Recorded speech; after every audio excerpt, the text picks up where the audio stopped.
Welcome back, guys. Once again, I am Professor Yargan Bote, and we are continuing with our Python programming video lecture series. In the previous lecture, we have studied about while loop, and in this lecture, we are going to study about for loop. So, once again, I want to request you, if you have not taken notebook and pen with you, then please take it for sample notes. Now, look here. We have already completed with the from lecture number 1 till lecture number 5. We have studied about the variables, we have studied about the operations, we have studied about the control flow and assignments and loops. So we are now with this point. In this loop we have already studied the while loop, and in this lecture we will study for loop, and also we will study input function. Okay, to take an input from the user. So stay tuned with me for the next contents. Okay, so this was about the just general introduction. So I already shown you that lab manual was created by me. ये lab manual मैंने ही बनाया है, और इस lab manual के through ही हम जो programming है वो हमारा कर रहे हैं. तो आई थिंक लास्ट लेक्चर में मैंने आपको एक असाइनमेंट दिया हुआ था. उस असाइनमेंट में हमें एक काम करना है. जो टेबल है, टेबल जैसे 2 का टेबल हो, 2, 4, 6, 8. ओके, जैसे हमें एक 2 का टेबल यहाँ पे बनाना था थ्रू प्रोग्राम. ओके, और अभी हम क्या करेंगे, इनपुट जो फंक्शन है उसको भी हम यहाँ पे स्टडी करेंगे. मतलब जो यूज़र जिस नंबर का टेबल प्रिंट करना चाहेगा, या कोई भी ऑपरेशन आप इसके साथ में कर सकते हैं, तो हम एग्जाम्पल टेबल का लेंगे और आप टेबल प्रिंट करके दिखा सकते हैं. तो चलिए हम प्रोग्राम को स्टार्ट करते हैं अभी. तो देखिए यहाँ तो मैंने मेरा आइडिया लिखकर टर्मिनल ओपन किया है. File new file. ओके, तो यहाँ पे मैंने ऑलरेडी एक प्रोग्राम बनाया हुआ था, उसको मैं ओपन करता हूँ. देखिए, व्हाइल लूप टेबल प्रोग्राम.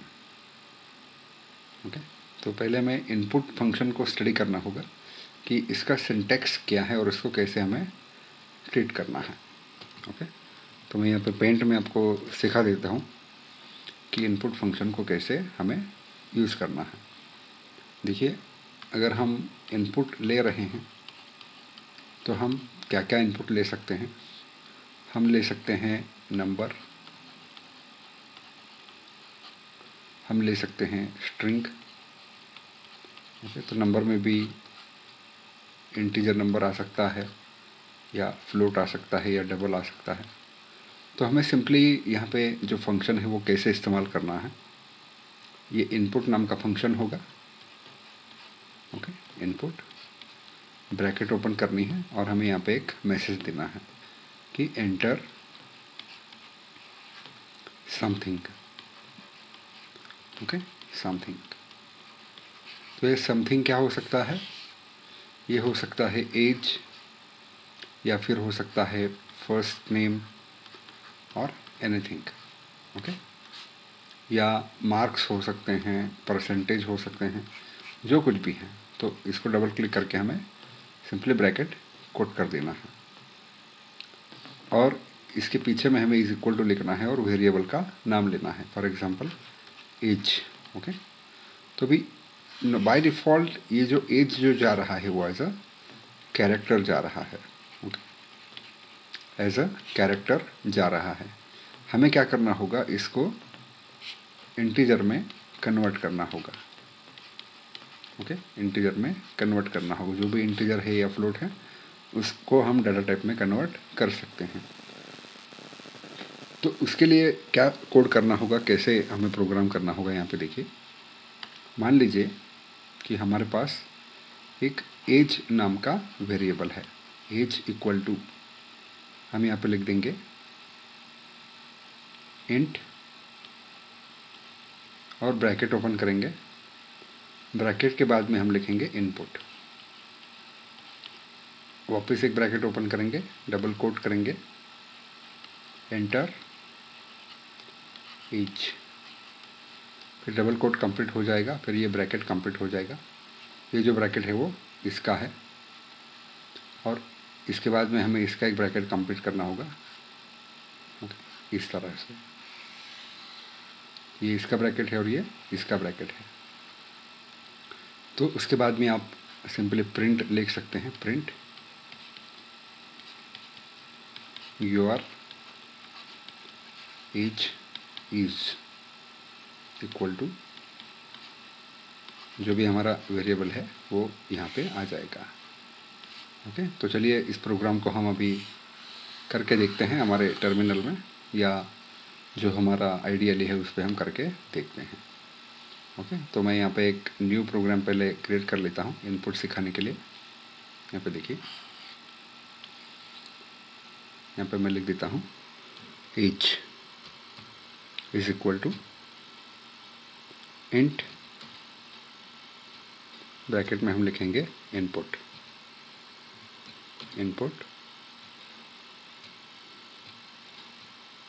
यहाँ पे लिखेंगे एंटर योर एज। तो हम यहाँ पे उसका एज पूछ रहे हैं, यहाँ पे सिंपली एक कोलन डाल देते हैं,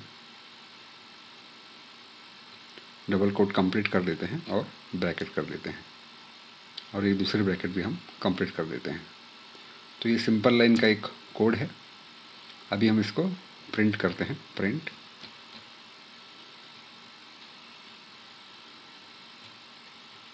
यू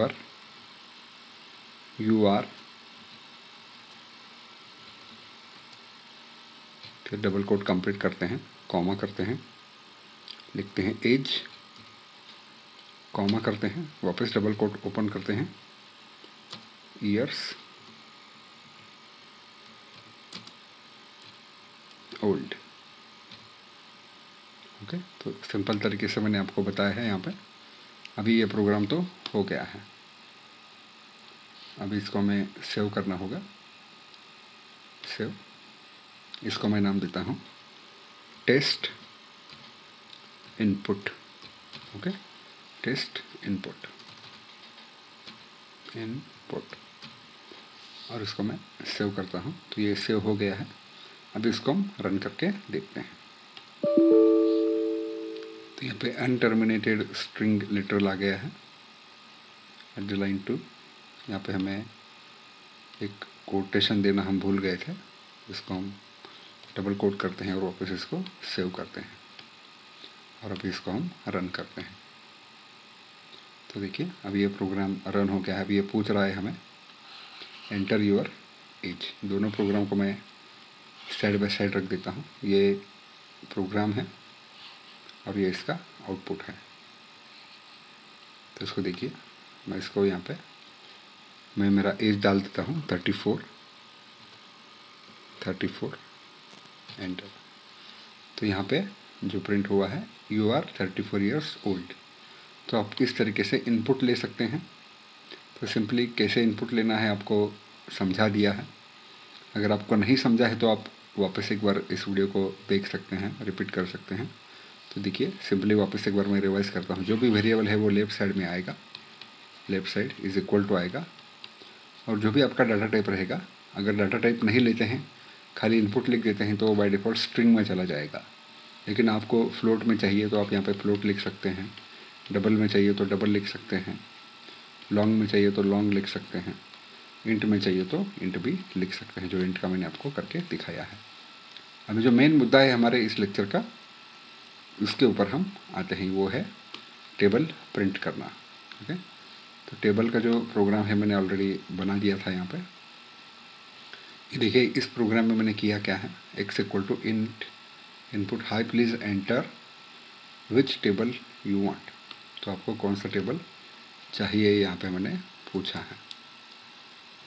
ओके, तो यहाँ पे मैं एक कोलन ऐड कर दिया हूँ और यहाँ पे एक वेरिएबल लिया है आई और print here is your table. यहाँ पे एक सिंपल सेंटेंस डाला हुआ है और जो व्हाइल लूप है उसको मैंने 10 तक चलाया है। व्हाइल आई लेस देन और इक्वल टू 10, मतलब 1 से चालू होगा और 10 तक चलता रहेगा। ओके, अगर आप डायरेक्टली इनपुट लेंगे तो वो आउटपुट करेक्ट नहीं आएगा आपका, क्योंकि वो नंबर एज ए स्ट्रिंग होगा, इसलिए हमने इसको यहाँ पर ही इंट में कन्वर्ट कर दिया है। तो x और i की हमने मल्टीप्लिकेशन कर दी है और उसको प्रिंट कर दिया है।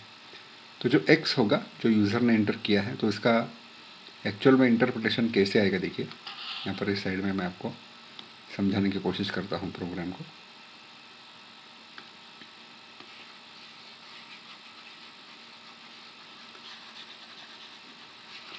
यहाँ पे देखिए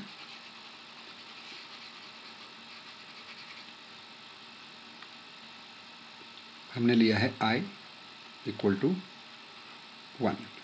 ओके, या फिर आप पहले इनपुट से हमने स्टार्ट किया है तो हम इनपुट से ही स्टार्ट करते हैं। ड्रॉ, यहाँ पे हमने एक नंबर लिया है x equal to int input, यहाँ पे लिया हमने एंटर। तो यहाँ पे लिख नहीं सकते हैं, चलिए पेंट में चलते हैं वापस। तो पेंट में मैं अच्छे से आपको समझा सकता हूँ। यहाँ पे हमने लिया है x equal to int input, यहाँ पे हमने लिया था एंटर नंबर।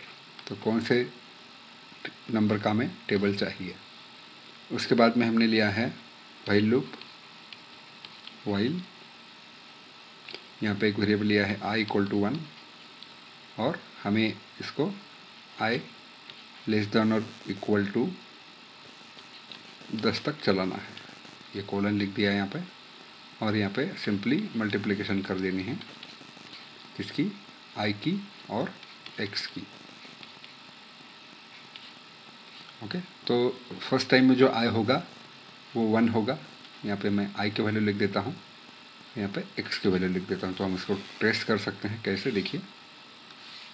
तो जो फर्स्ट इटरेशन होगा वो i का होगा और जो नंबर यहाँ पे मान लीजिए ये नंबर दिया गया है 2 का। ओके, तो ये 2 × 1 प्रिंट हो जाएगा। तो ये आउटपुट यहाँ पे लिख देते हैं 2। फिर नेक्स्ट इटरेशन में क्या हुआ है, यहाँ पे हमें लिखना है i equal to i plus 1। तो क्या होगा, ये 2 हो जाएगा और ये 2 वैसे का वैसे ही रहेगा। तो इन दोनों में मल्टीप्लिकेशन होगा तो ये आएगा 4। फिर थर्ड में क्या होगा, ये i 3 हो जाएगा और ये 2 रहेगा। तो यहाँ पे आएगा 6, ये 4 होता जाएगा, 5 होता जाएगा और ये 2 कांस्टेंट रहता जाएगा। ओके, बिल्कुल ऐसे ही ये टेबल प्रिंट होगा। ओके, तो आपको ये लॉजिक समझ में आया होगा कि टेबल हमें कैसे प्रिंट करना है। तो यहाँ पे देखिए सेम लॉजिक है। यहाँ पे print here is your table और i less than equal to 10, print x into i equal to i plus 1 increment के लिए और यहाँ पे थैंक्स लिख दिया है। ओके, तो मैं इसको रन कर देता हूँ। ओके, तो यहाँ पे हमें ये पूछ रहा है high please enter which table you want, कौन सा टेबल आपको चाहिए। तो मान लीजिए मैं 2 लिख देता हूँ। तो ये देखिए 2, 6, 6, 8, 10, 12, 14, 20। ओके, तो ये टेबल हमारा रेडी हो गया है। तो मान लीजिए हमें किसी और नंबर का चाहिए, तो मान लीजिए मुझे 12 का टेबल चाहिए। देखिए मैंने 12 लिख दिया, तो ये 12 का टेबल हमारे सामने आ गया। तो जिस भी नंबर का आपको टेबल चाहिए आप करके देख सकते हैं और ये करना बहुत ही सिंपल है, इतना कॉम्प्लिकेटेड नहीं है। ओके, तो अभी हमारा जो मेन मुद्दा है वो फॉर लूप की तरफ है। तो हमें फॉर लूप सीखना है। तो देखिए फॉर लूप के बारे में पहले कुछ यहाँ पर मैं आपको चीज़ें बताता हूँ। तो हमारा जो पुराना फॉर था ऐसे वाला, for i equal to 0, i less than 10, i plus plus, तो ये C एंड CPP का सिंटैक्स है। तो यहाँ पर थोड़ा सा सिंटैक्स चेंज है। ओके, तो हमें यहाँ पे फॉर लिख के एक्स लिखना पड़ता है, फॉर एक्स। ओके, तो ये कैसे करना है मैं आपको बताता हूँ। कंडीशन कैसे लिखनी है वो भी मैं आपको पहले थ्योरेटिकली समझाने की कोशिश करता हूँ। यहाँ पे देखिए, तो इसको मैं पहले क्लियर कर देता हूँ।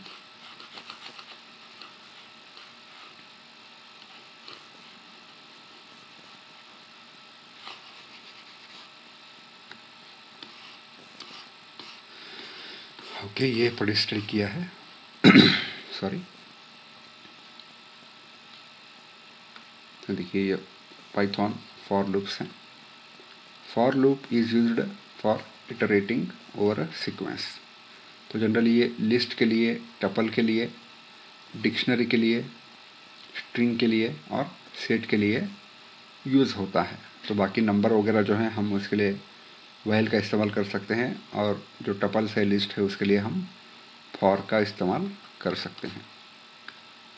ओके, तो यहाँ पे देखिए आपको करना क्या है। यहाँ पे एक एग्जांपल मैं आपके सामने रख रहा हूँ। तो अगर हम जनरली प्रोग्रामिंग में लिखते हैं कोई भी फ्रूट इक्वल टू ऐसे लिखते हैं, तो ये बन जाता है एरे। ओके, तो ये एरे बन रहा है, तो इसके राइट साइड में लिखा नहीं जा रहा है, ठीक, कोई प्रॉब्लम नहीं। तो आपको ये समझ में आ गया होगा। Fruit equal to double quotes में एप्पल, ये ब्रैकेट आपको देना है, फिर कॉमा देना है, फिर बनाना, चेरी। तो यहाँ पे कितने नंबर्स हैं? 3 नंबर के फ्रूट्स दिए गए हैं। ओके, तो ये एक्चुअल में क्या है? एक लिस्ट है, लिस्ट। तो लिस्ट को आप एक एरे भी बोल सकते हैं। ओके, एरे भी बोल सकते हैं।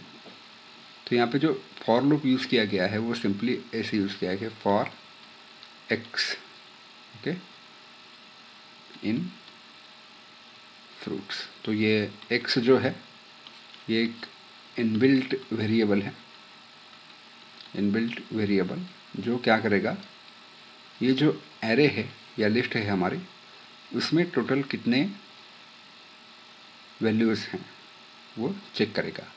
तो अभी हमें यहाँ पे दिख रहा है ये 3 वैल्यूज़ हैं, तो हम डायरेक्ट इसको ऐसे प्रिंट कर सकते हैं, for x in fruits, colon लिख देना है और प्रिंट एक्स कर देना है।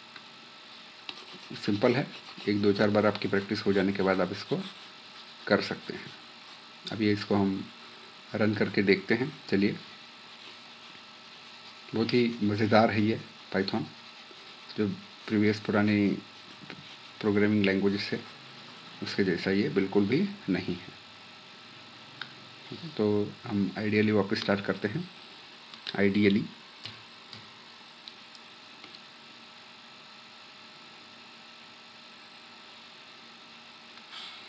तो यहाँ पर एक एग्जांपल फ्रूट का दिया गया है, हम कुछ और एग्जांपल ले लेते हैं जो हमें आसानी से समझ में आएगा। ओके, तो मैं यहाँ पर क्या करता हूँ, स्टूडेंट लिख देता हूँ, स्टूडेंट, या हम एसी क्लास लिख देते हैं, AC class is equal to, यहाँ पे डबल कोट्स में मैं लिख देता हूँ अशोक,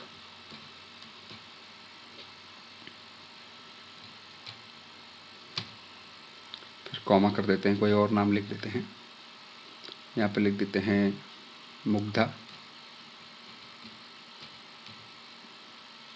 तो जस्ट रेंडमली जो भी नाम्स मेरे दिमाग में आ रहे हैं उसको मैं यहाँ पे टाइप करता हूँ। तो एक नाम है समीर,